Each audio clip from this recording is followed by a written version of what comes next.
My name is Leonard Michelman. Presently, I reside in Longmeadow. I was born in 1923 in Brooklyn, New York, and my family moved to Springfield in 1925, so I'm not truly a native of New York. I went to the White Street School, Forest Park Junior High School, and Classical High School. I took a classical course in high school, Latin, and all French and other items that would prepare me for college. I played football in high school.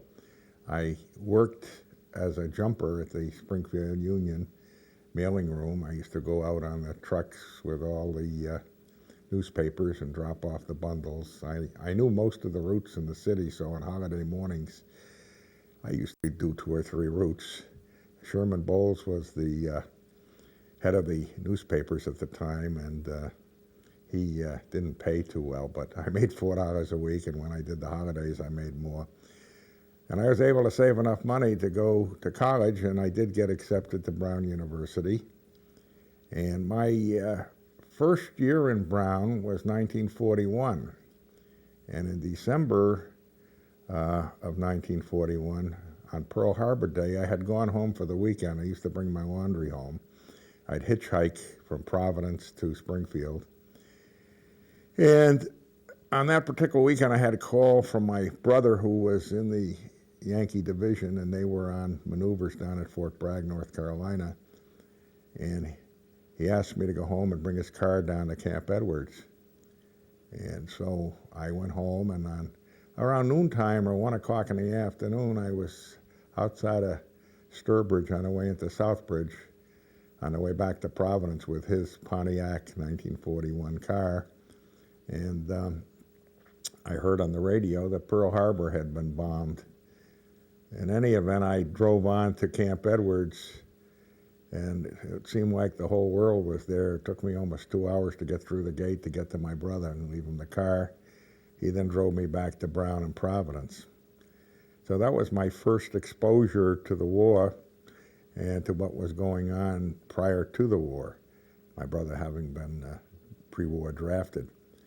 I stayed at Brown the first year, and I filled out draft board papers, and in the middle of I had started out to be a journalist, and so in the middle of the semester, I changed back to physics, radio physics major. I bumped into my friend Irving R. Levine, who became famous with NBC News, and we both took the course together and became good friends.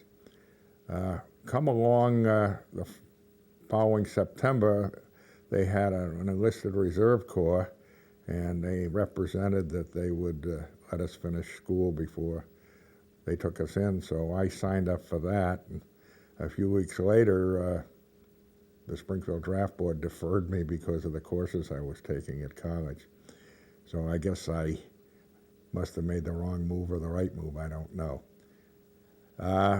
Anyway, we were called into active duty in June of 1943, and I remember going to New York before we went in with a friend of mine from Brown whose father owned a factory in Webster. They manufactured slippers, and they took us to a fancy restaurant called Al Schatz, who was a baseball clown. I can't forget that. That was a nice way to spend the few days before we went into the Army.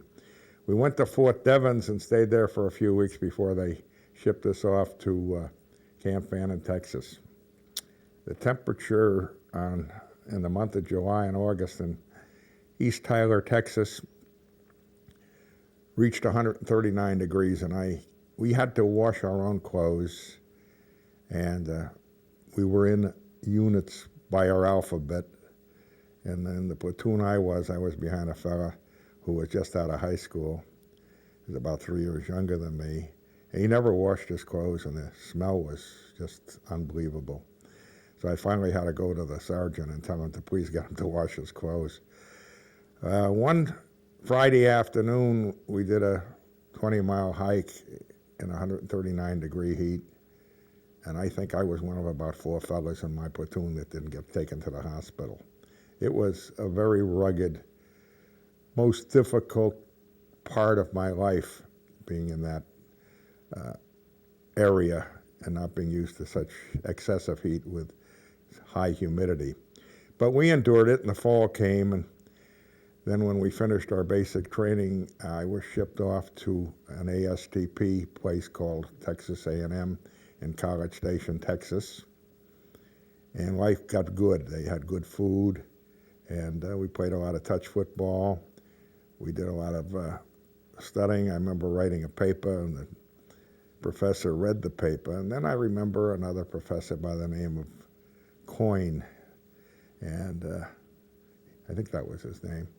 And he said something I always remembered. He said, we're going to have inflation. He says, you're going to pay $2, $3, $4 for a loaf of bread. And you know, as the years went by, his predictions were true when he said that we were spending more money than we take in the government. But then from there, after we finished the semester, I was then shipped off to the University of Tennessee. My friend Irving R. Levine went to the University of Denver, and he remained there. After about halfway through the program at Tennessee in Knoxville, it rained an awful lot. I remember I was there in February. It kept raining and raining. It seemed like every day. But after that, we were shipped off to Camp Crowder, Missouri, and Irving R. Levine was in my company, Casual P Company, in Camp Crowder. Well, they immediately assigned us to Signal Corps schools. That was a Signal Corps center, and I went back and became a transmitter repairman. And we studied different pieces of equipment for purpose of repairing them and putting them on the right frequencies. And when I finished that, we went into a waiting period, and then ultimately I remember going on a train on the Great Northern Railway up through Minnesota, and I remember stopping in Minneapolis while we were still on the train, and the St. Louis Browns were playing the St. Louis Cardinals in the World Series. That's really historic. We went to Fort Lawton in Seattle, and we shipped out of Seattle, out of Fort Lawton, to go to the Hawaiian Islands, to Honolulu and Hickam Field. There was a kid named Lichtenstein, I remember him. He came from Brooklyn. He had a lot of freckles on his face. He was very young. And he got seasick, and he was sick the whole way to Honolulu. He couldn't even get off the boat. And, you know, when we got off the boat, they had these ropes, like you climb down the side with your duffel bag. So I carried him on my shoulder off the boat. One of the other guys carried my duffel bag, and somebody else carried his duffel bag. We were then sent to a barracks, I forgot the name of it, right inside of Honolulu. And it wasn't Hickam Field, I forgot the name. It began with an S. And from there, I was sent up to the mountains where there was a War Department transmitter station with press wireless equipment, big 15 kilowatt transmitters.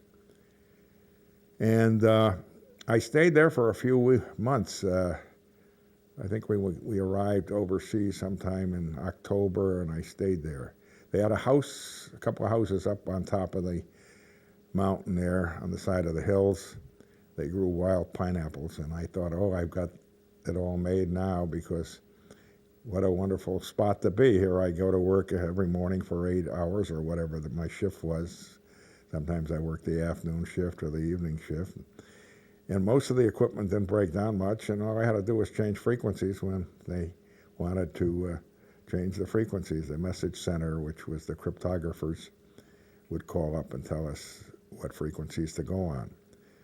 And it was a nice, easy life. I remember one day I was fixing radios for some of the fellas, and I needed parts, so I went into Honolulu one day, and I was walking around a blind corner, and I bumped into a fella by the name of Dr. Milton Orback, who I knew from Springfield.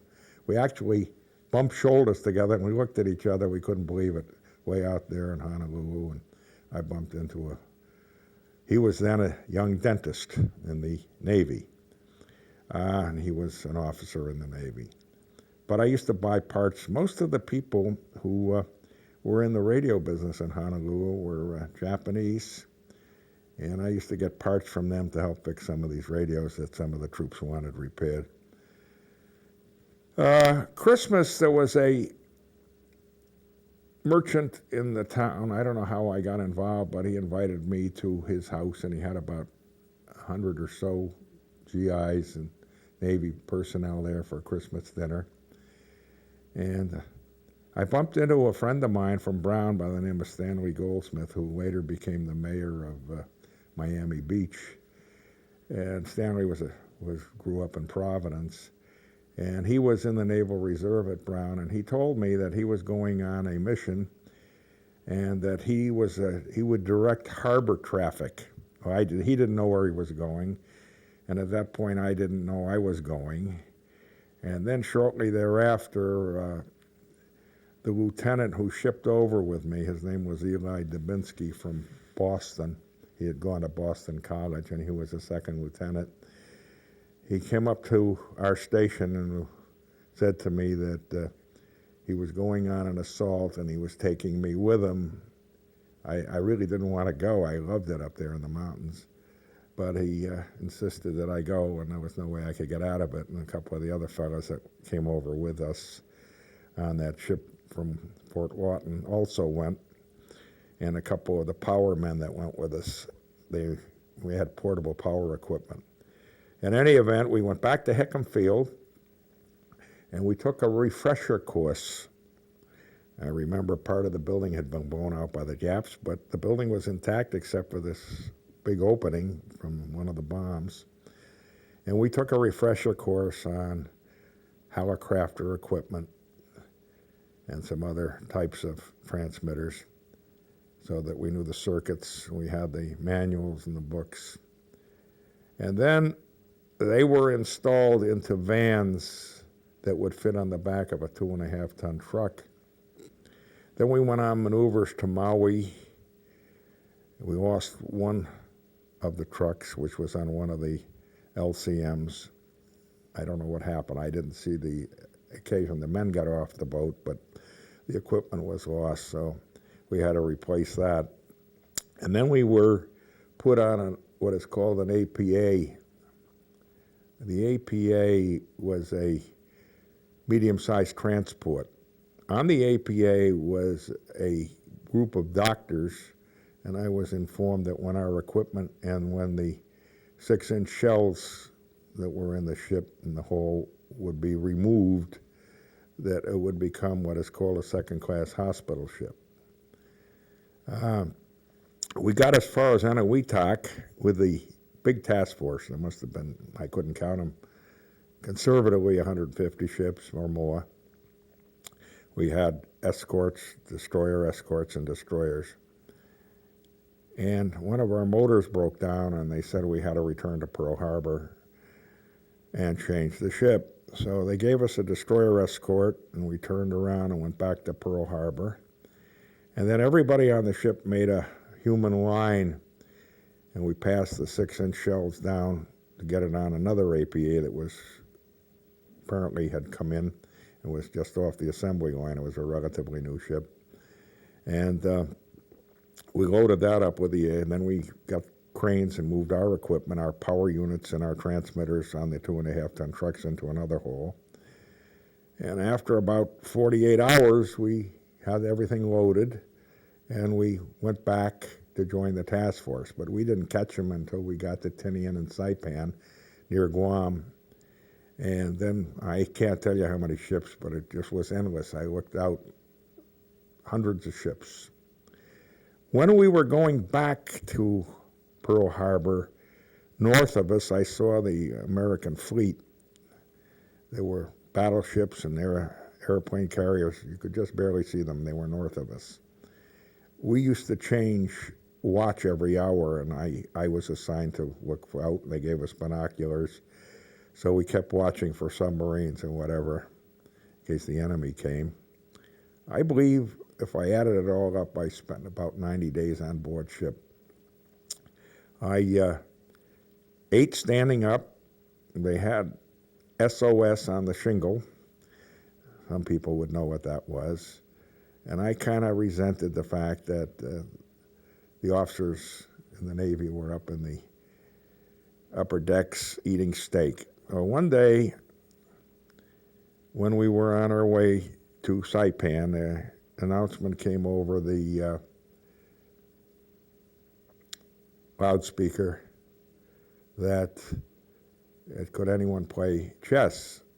I know how to play chess, so I answered it, and I met a medical doctor whose name was Captain Seligman, and he was a surgeon from Toledo, Ohio. And I played chess with him, and he got me a steak dinner one day. It was very luxurious. I don't know how he pulled it off, but anyway, he did, and I was very gracious about it. Very appreciative. One of my teeth had been filled at Camp Crowder by a young dentist, and the filling came out, and they didn't have a dentist on board the ship, so they pulled the tooth out, so I lost the tooth. That was too bad. It really was. There was no reason for that. If they'd had a dentist, they could have put the filling back in. But I had no choice. I would have had a lot of discomfort if they didn't take it out and if I didn't get it filled. I think things change now from what I saw of it recently. I was watching the war in Iraq, and I noticed some of the ships had doctors and dentists on board with regular hospital and dental facilities. But we didn't have that in World War II, not on the ship I was on. After we got to Saipan and Tinian, we waited around a couple of days, and then everybody went north. We didn't know where we were going until we finally arrived at Iwo Jima. I remember it was a dark, cloudy day when we got there, and the battleships were pulverizing both sides of the island. We had to put our 6-inch shells. We made another human line passing 6-inch shells down to an LCM, which loaded up the shells and took them to some battle cruiser or battleship.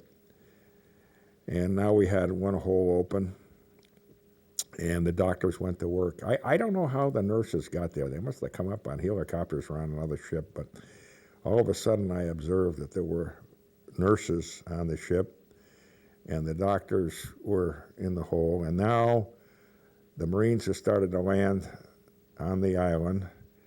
And if you can imagine this, the island was shaped something like South America, with Mount Suribachi at the bottom, where Lake Goodhorn or whatever it is located. And it wasn't that big a mountain. It was probably no bigger than the Wilbraham Mountain. But there was no vegetation on it. It was an island that had apparently been a volcano that erupted. But north of Suribachi, the land was there, and the Japs had an airstrip there. And we were supposed to land D+2, but there was carnage going on there. I mean, the Marines were getting killed and wounded. They were bringing back the wounded to our ship. It was really heartbreaking. And so we didn't land on D+2, but we landed about a week later. They had now secured a beachhead. And I remember we now had the crane on the ship was lifting our equipment to put on an LCM. And I was only a corporal at the time, and I was in charge of our equipment as a non-commissioned officer. And there was a lieutenant named Lieutenant Gorn. I think he came from Albany, and he was a cryptographer. He was in the message center, and he was in charge of everybody who was on this Signal Corps group. And he said to me, "Oh, I'm not feeling well. You have to unload the equipment. You'll be in charge." So he disappeared, and I was left in charge to unload the equipment.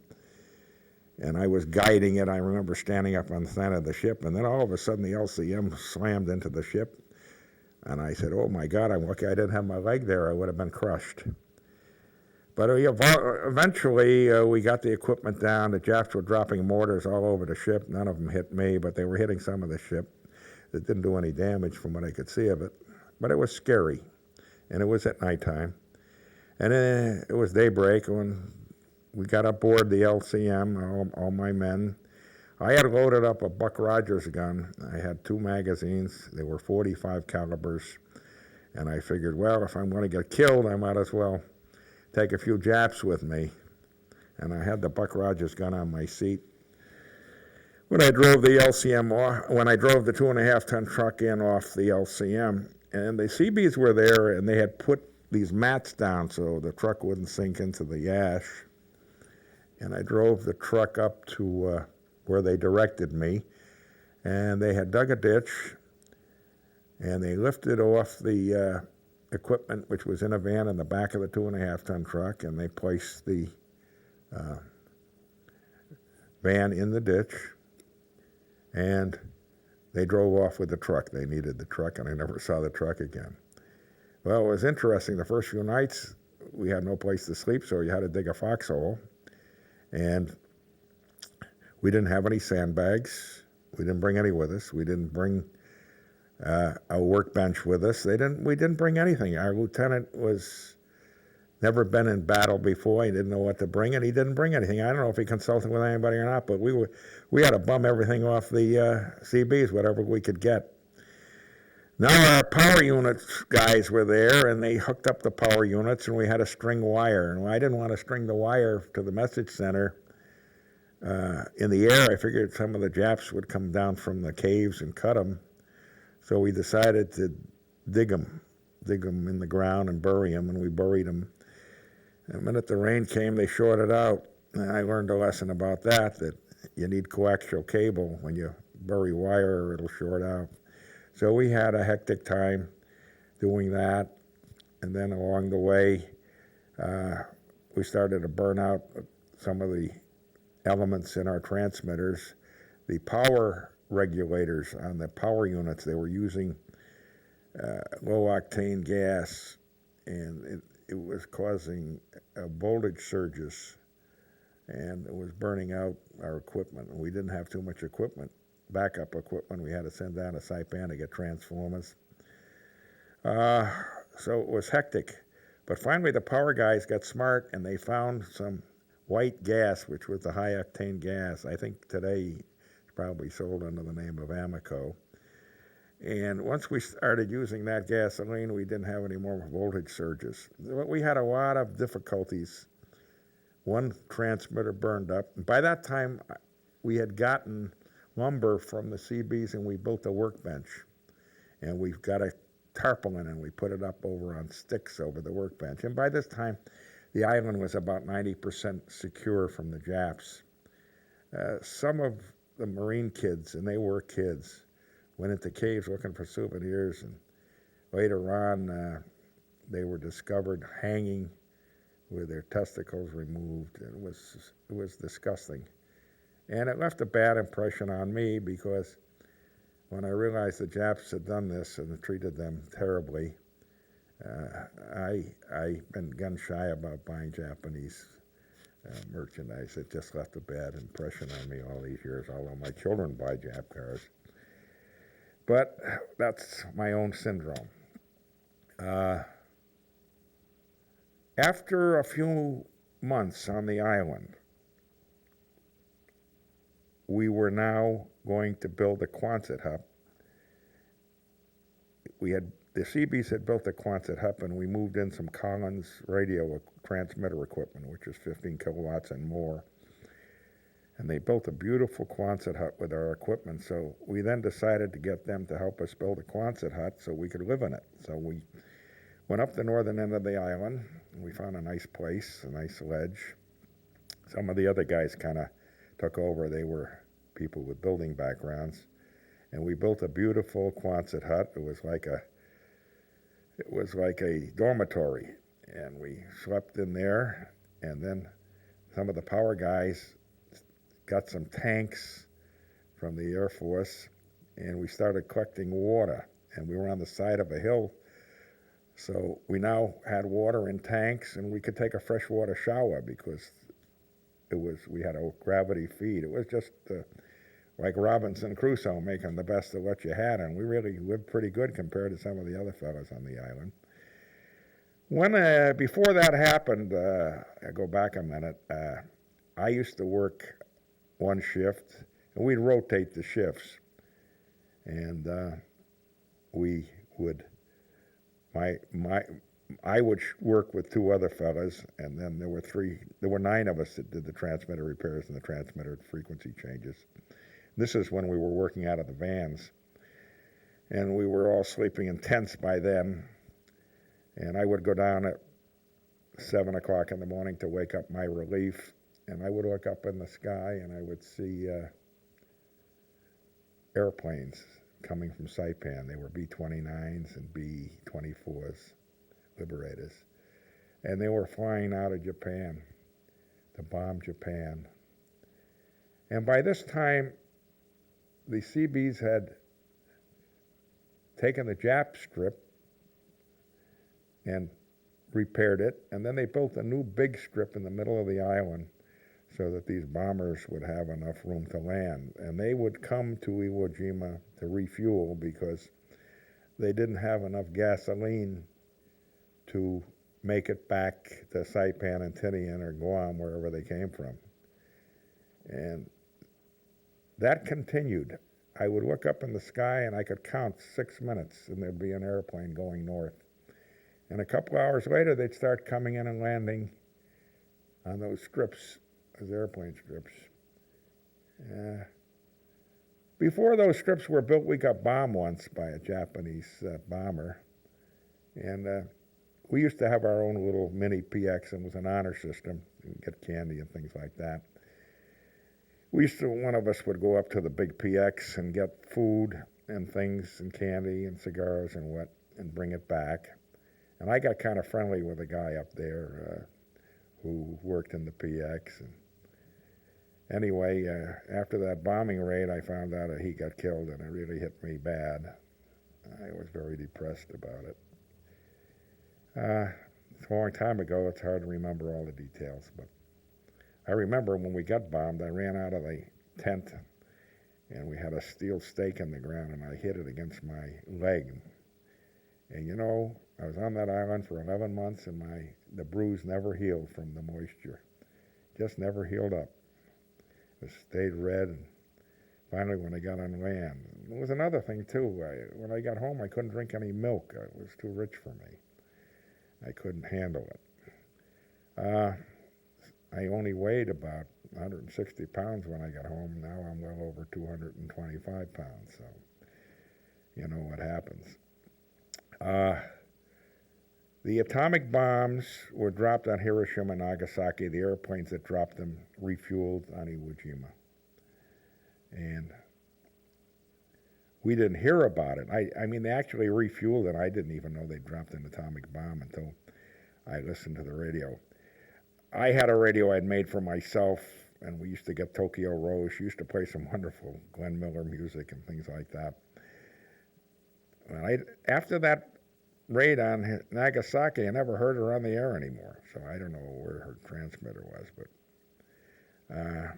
just an anecdote to the story. What happened now was the Japs surrendered, and we sat on the island until February 1st. You know, the J-Day was in August, and we sat on that island until February 1st, and finally we got mustered out of the Army. We went all the way back to Long Beach, or we got California, and we went to some camp outside of Long Beach, and then we flew home, and I sat in bucket seats on a transport. When we landed in Dallas, my ears popped and they started bleeding. There was no air pressure in those planes. Then we flew up to Newark and got out, took a train from Newark. We had a little layover there. I knew a girl in New York. I called her up and went to visit her. And she was from Brown. And then got back on the train in Newark, and we went all the way up to Fort Devens. We got there near the end of February, and I had summer clothes on. It cold. Oh, I remember how very cold it was. And keeping in mind I was only about 160 pounds, I didn't even have any flesh to keep me warm. So we got out of the Army at the end of February. It was a coincidence. I had a cousin from Hartford who, his name was Dick Schwalski, and he was at Fort Devens too. He'd come in from Europe where he'd been fighting, and we got out at the same time. And I called my brother, and he came up and picked me up. I might say that a couple of things I missed. When I was in Camp Fan in Texas, I got an emergency furlough call. My father was dying of cancer, and I went up north that summer. It was in September, and I went to Boston to the Pratt Diagnostic Hospital and saw my father. I never saw him again until just before he died in December. I had another emergency furlough. So that I did get home twice while he was alive. It was pretty sad days coming out of the Army and getting home to see my father dying. Then I finally got out for a pleasant trip home before I went overseas in the summer of 44 from Camp Crowder. And those were the 3 times I went home while I was in the Army. 2 times on emergency furloughs because of my father dying, and once to see my family and my mother and sisters before I left for overseas. When I got out of the Army, I hadn't finished Brown University. I'd only done 2 years. They had given me credit for a semester because of the time I spent at Texas A&M and University of Tennessee. And because the war was over, they weren't running a summer program, and I had to wait until September to matriculate, and I would have had to go 3 semesters. So I would have had to go 2 semesters, wait a summer, and go another semester. And I didn't think at this point, having spent almost 3 years in the Army, that I wanted to do that. So I decided I would. I had met during the war a lot of lawyers, and I was impressed with their knowledge and their demeanor. And I had made up my mind that that's what I was going to do rather than be a journalist. I used to get a newspaper called PM. I subscribed to it. And when I was in Camp Crowder and later on when I was overseas in Iwo Jima, I got the paper. So one day, the battalion commander called me, and this was in Camp Crowder, and he called me down to the officer, and he said, we've been going over the files, and we have an order from the War Department that you have to give an orientation. We have to give an orientation lecture to the troops, and we've decided you're the one that's going to give it. I didn't understand why they picked me. I mean, but I gathered that during the mail they saw me getting this PM, and PM used to have 2 articles, one by Max Lerner and one by Max Werner. Max Werner was the political analyst, and Max Werner was the war strategist. And there would be pictures in it showing the pincer movements and various armies' battles and he would discuss that, and Werner would tell the stories about Churchill and Roosevelt and Stalin and so forth, and what was going on in the Congress. So I assume that that's how they picked me, because they certainly, I don't think, went through everybody's file. But I did give orientation lectures, and I had to read what the War Department said, and I had to base the lecture upon the information that they gave me. But every so often I would interject something I read in PM, which was interesting about the war.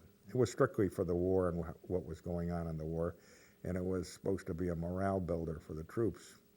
I must have given a dozen lectures on and off over a period of time when I was there. Anyway, I decided to go to law school when I got out of the Army because I didn't want to go back to Brown, and I figured I had enough credits to get in, and Boston University accepted me, and I started law school in the summer of 1946, and I did it all for years. As I said, my father had died. My mother had a store on Sumner Avenue in Springfield. I had named it for her, called Cresworth.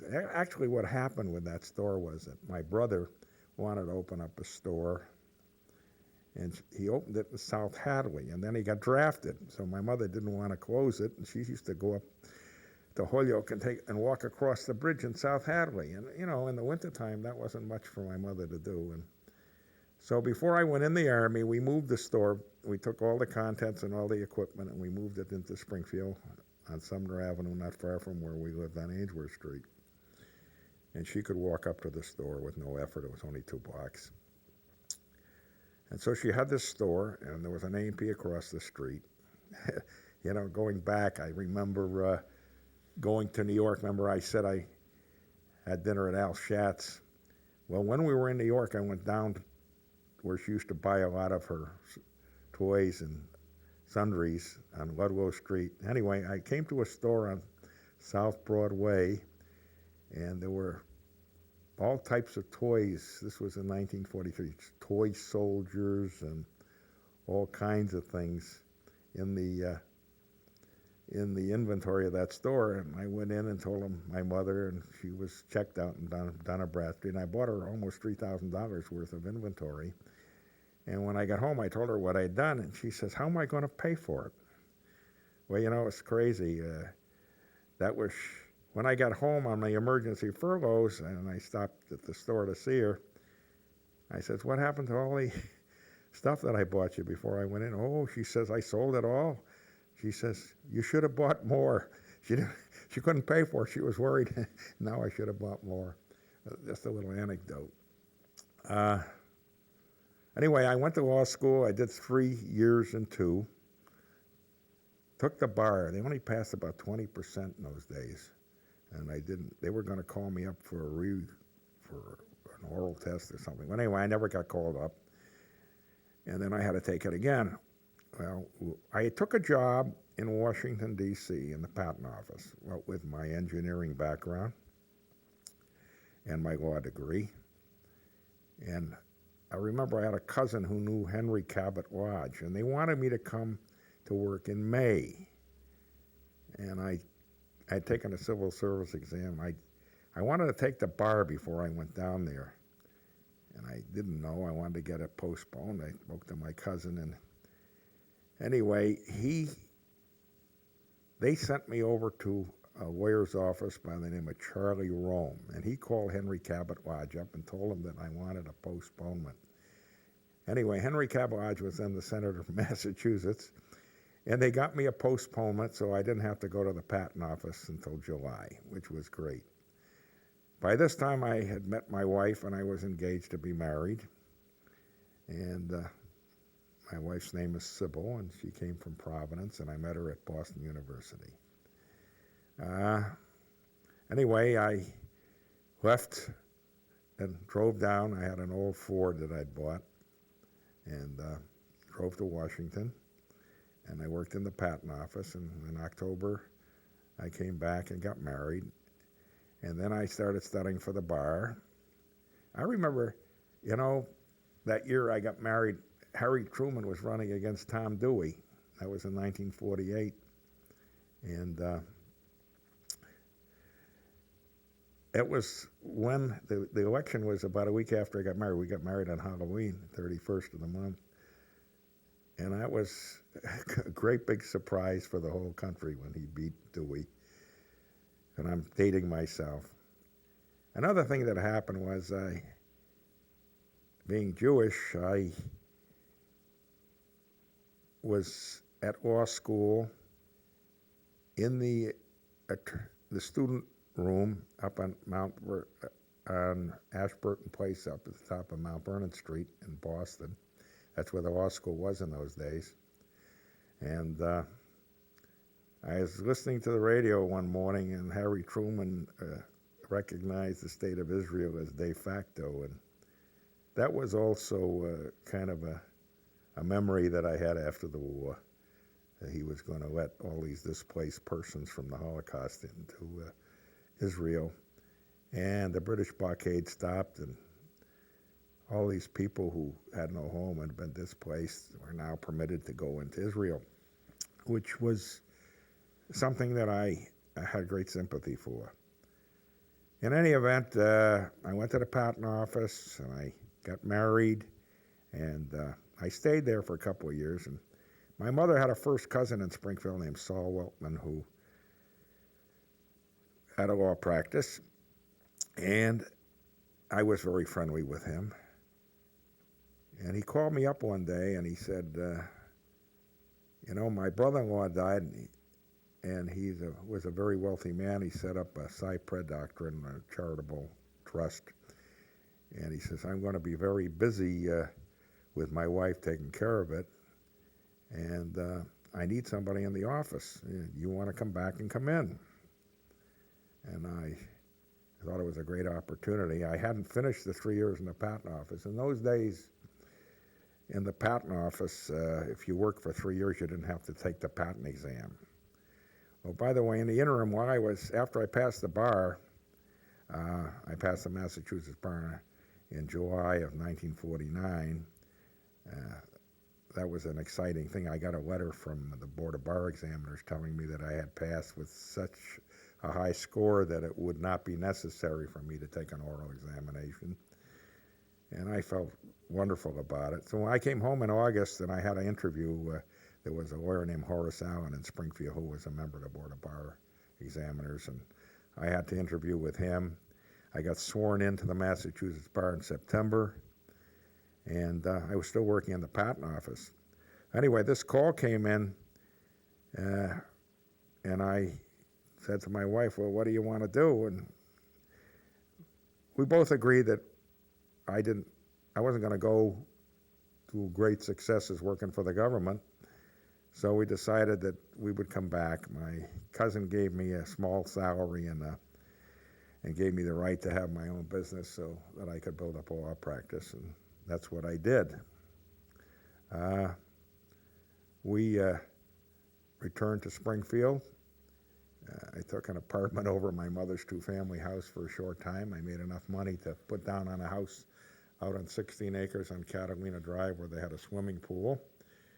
And we had 3 children born to us. One was born upstairs from my mother, my daughter, Margot, and then my 2 sons, Jay and Eric, were born out in 16 acres at Catalina Drive. About that time, Thomas O'Connor was running against Leverett Saltonstall for senator from Massachusetts. Tom O'Connor was the mayor of Springfield, and there was a revaluation in Springfield, and the taxes for homes went through the roof. And my wife was quite upset about it. She said we had to move out of Springfield. Anyway, we sold our house at a great loss, and we bought a house in Longmeadow. That was in 1961. And along the way, of course, her father died, and then later on, her mother died, and then later on, my mother died. All happened in the 61, her father died, in 81, her mother died, my mother died in 84. So that we raised our children. They all went to Longmeadow schools. So a short time, my daughter went to the Springfield schools. And they all graduated in Longmeadow High School. And I had some very interesting cases. One of my leading cases as a lawyer was breaking a will. That's a story unto itself. And anyway, I had a successful law practice.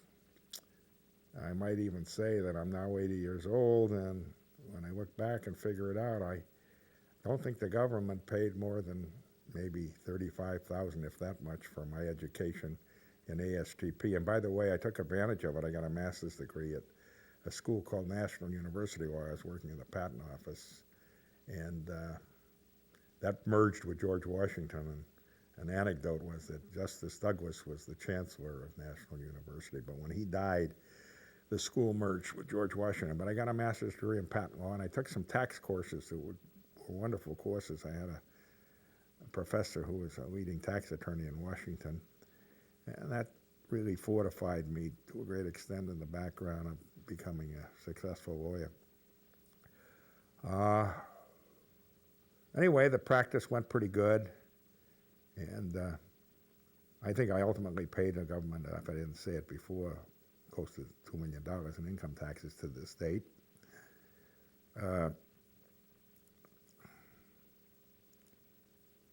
My Social Security became available to me when I was 65, but I decided to stay, and I didn't take it. I continued to work until I was 70 years old, which was 10 years ago. All this time I had a friend who took me under his wings. His name was Mike Meglio, and he was a golf champ in Springfield as a young man. He was a caddy master at Springfield Country Club, and he sold insurance. And we became very close friends, and I had a client named Frank Kleinerman, and the people who had owned Oxford Country Club, the members sold it, and they built a new country club in Agawam called Crestview Country Club.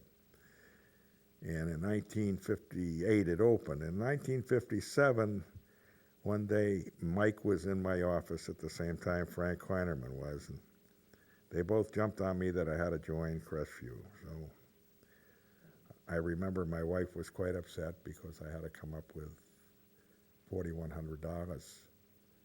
In those days, you could buy a loaf of bread for a dime. Anyway, I signed a note, and I paid half of it, and then I paid the other half of the note back within a year or two, and I now became a full-fledged member of the country club. The dues was only $500 in those days, so it worked out nicely. But as time went by, obviously, with inflation, with the Vietnam War, it started to climb. I can remember back to Calvin Coolidge dying when I was in grammar school when they put the flag at half-mast. It must have been about 1932. I can remember my father cursing Herbert Hoover because he was a do-nothing president. He stayed up all night when Franklin Delano Roosevelt, he had the radio, we had the radio, and he got nominated in 1932 to run for president. He was a great,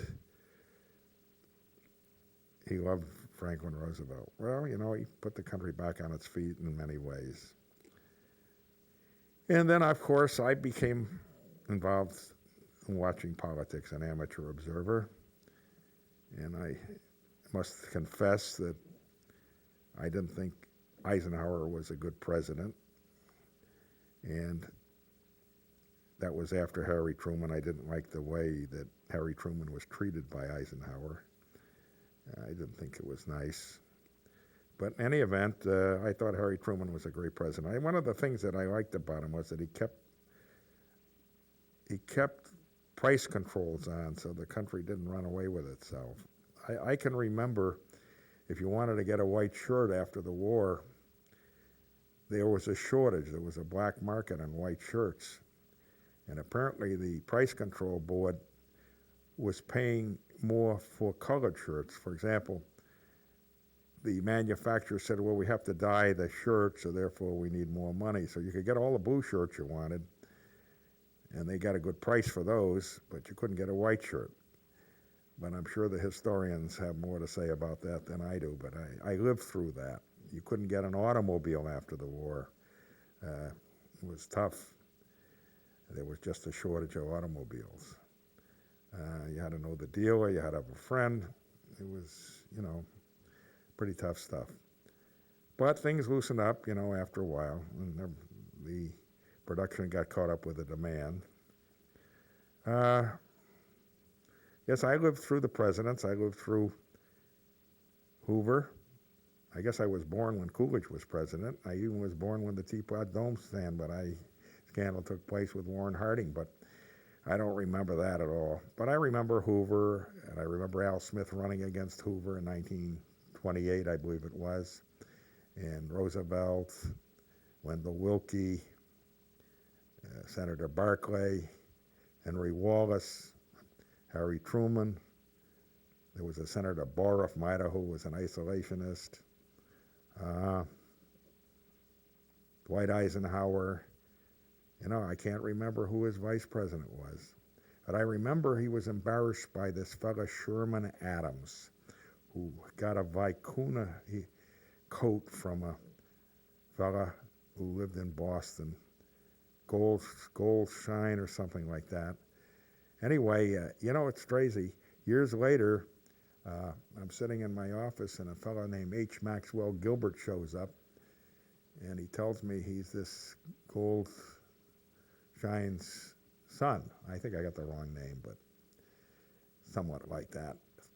And that he had some lost stock, and there was a lawyer in Boston who was appointed by the federal court who was paying off. Anyway, I took his case. A cousin of mine from Boston who was a lawyer sent him to me. He had represented his father as a tax attorney. And I took his case and I got him back some money. I got him back over $4,000. I think the lawyer's name in Boston was Lawrence Cohen. In any event, Mac became a client. He bought a house in Springfield. He apparently was a rich man's son and was a playboy, went to Dartmouth. But, he came up with a great idea. He was using, for golf club covers, the heads of animal covers, a monkey or a lion, what have you. And he was buying these from a toy manufacturer in California. And when the toy manufacturer found out, he cut them off and started doing the same thing himself. So I said to Mac, why don't you get in touch with the Senator Kennedy or whoever the other senator was at the time and see if they can get you to meet somebody from one of the Oriental countries like Formosa or China and see if you can get them directly from the Orient. And he did. He went to New York. He met the councilman, the counselor who represented Taiwan. And he ended up buying all these animal covers directly, and they even made them up, and all he had to do was sell them. But I haven't seen Mac in a long time. I don't even know if he's living. But that's a little story about when I mentioned Sherman Adams that triggered in. And then, of course, there was Kennedy and the Nixon. That was quite an election. And then Kennedy got shot. I remember I was with a client. We were out in Wales trying to check on some property that he was going to foreclose. We heard the news that Kennedy got shot. That stayed with us all our life. An anecdote to that story. There was a Highland Hotel in Springfield. I had represented a group from Hartford who had bought it, and so we used to patronize it. And one day, we went out to dinner to the Highland Hotel, my wife and I had a red and black Pontiac convertible. It must have been around 1958 or 59. And we were parked in the parking lot. We'd eaten dinner, and we come out, and we're trying to get out, and there's a big black limousine in front of our car. And I blow the horn, and out comes our Senator Kennedy, John Kennedy, handsome fellow. He didn't come over to my side of the convertible. He went over to my wife's, and my wife melted. Boy, he got a vote for the rest of his life from my wife, and he was so charming. That was a very interesting incident in my life. We went through Jimmy Carter's frustrating years, and the Iranians grabbing all those hostages back, and then we sent an inadequate force over to rescue them. That was frustrating. Of course, Nixon got to be president after that. He got to be president, Reagan got to be president after that. To go back, after Eisenhower was Kennedy, and then it was Johnson. Oh, that's another interesting thing. One of my hobbies has been to go to presidents' libraries. And I always wanted to go to Harry Truman's library. He was kind of my hero. And one day we went there, probably in the early 90s. It took me a long time to get there. When we went there, my son was living in California, my youngest son at the time. So we stopped over in Kansas City and we went to his library. And there was a little white table, butcher block table. There was a picture on it showing Lyndon Johnson signing the Bill of Rights. I mean, the 1964 bill of giving voting rights and so forth in front of Harry Truman. And there was a placard on the table and it said that Lyndon Johnson wanted Harry Truman to be president when he signed this 1964 bill. And he came to Independence, Missouri, and he signed it in front of Harry Truman. And I was quite impressed with that little round table. In fact, that is quite an interesting library because Harry Truman was the president after during the end of World War II and at the beginning of the post-war era with Russia, with the Soviet Union. Well, there were many things in his library that I related to. It was right after the war. And I've been to the Roosevelt Library, but the Truman Library really was outstanding. We've been to the library for Ronald Reagan up there in California and to the Nixon Library. Nixon Library is very interesting. He has statues of all the people he got to know, Golda Meir and Mao Tse-tung from China and various other dignitaries from around the world. We raised 3 children. My daughter's got 2 degrees. She's a speech pathologist and a speech, well, there's 2 degrees anyway. My son Jay is in my office, or it's his office now, and he went to UMass, became a national scholar, and then went to Western New England Law School. My son Eric is the youngest one, was quite a baseball player, football player at Longmeadow High. He went to Brown, like I did, and he pitched for Brown for 4 years. He hurt his arm the first year. I went down to watch him play against Holy Cross in Worcester at Fitton Field, and he was only a freshman, and he pitched 3 innings of hitless ball, and he didn't come out to start the 4th inning, and I went down to the bench, and I said, "What happened?" He said, "I hurt my arm."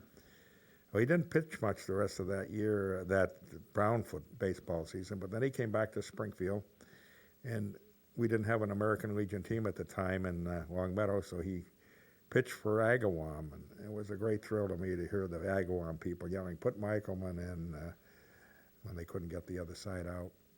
He pitched that team. They went to the playoffs in Webster or Sturbridge, or Southbridge, I guess it was, that year.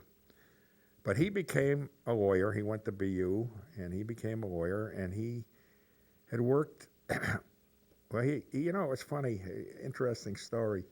He came home in Thanksgiving his freshman year, and he said to me, well, before that, one year when he was in high school, he said to me, "Do you know, Dad," he said, "if you had it to do all over again, what would you do?" And I said, "Oh, I don't know." I said, "Maybe I would have wanted to go to the Securities Exchange Commission, and maybe some of that big investment banking money would have fallen off on me." I didn't realize what I had said penetrated him. Anyway, he came home from law school, and he said, "You know, Dad," he said, "there's a intern that I interned with who wants people to work for nothing, interns they call them, at the SEC in Washington. And I was just wondering, if I get the job, would you support me for the summer?" So I said, "Well, how many people are going to be interning?" Oh, he said, "Maybe 2,000. I said, "Well, what makes you think you're going to be one of the selected?" "Oh," he says, "I made a hit with the interviewer." I said, "Yeah, but that man's going to interview a lot of other people. How's he going to remember you?" I said, "You'd be better off if you were the last one interviewed, not the first one." So anyway, a little later on, he says to me, "Well, what do you think I ought to do?" I says, "Well, if you want the job, I would write him a letter," which he did. He wrote him a lovely letter, and he got the job. So he now, on his curriculum vitae, on his resume, he had the record of having worked at the SEC in Washington. So he immediately got a job before he got out of law school, and he took the bar exams, and he went to New York and worked with an outfit called Gas and Snow, Beekman and Bogue. And one of the men in that firm became an assistant at the SEC, a fellow by the name of Fleischman, and Eric was pretty friendly with him.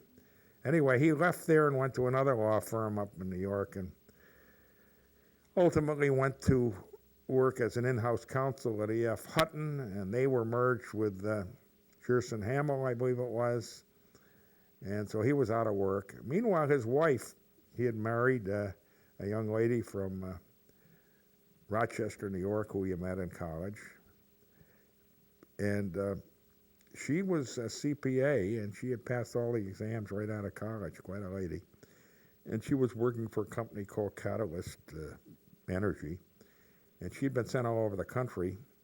She ended up going to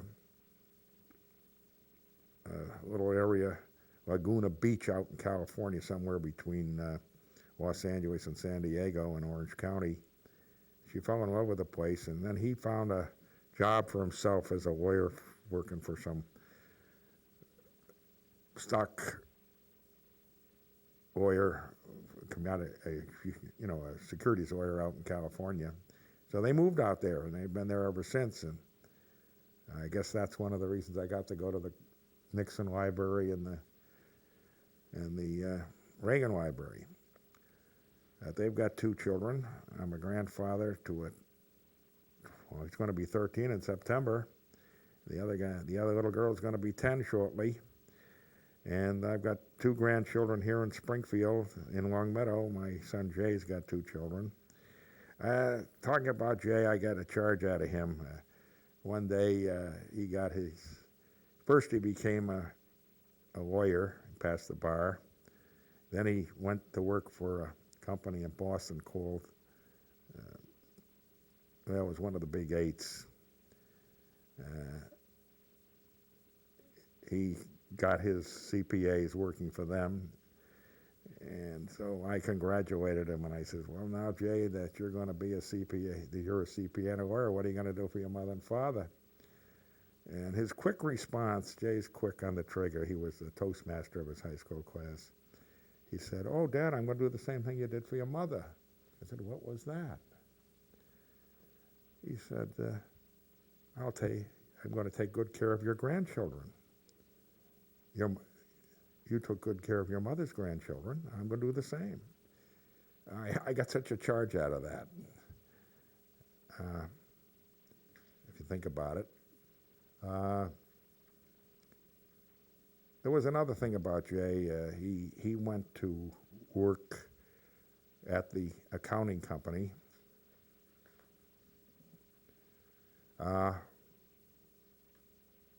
And ultimately came into my office. It has been a pleasure to give you this information. Probably my grandchildren hopefully will hear about it when they grow up, and their children. My dad was a basketball player back in 1901. That's where he met my mother in 1912, playing basketball for Ware, and then he was traded to Springfield when they had a league. He was a professional basketball player. I just thought I'd pass that along. And there's a picture of the old timers in the Hall of Fame with my dad's picture. I brought it over to them. And it's been a pleasure to give this information to you. Thank you for the opportunity.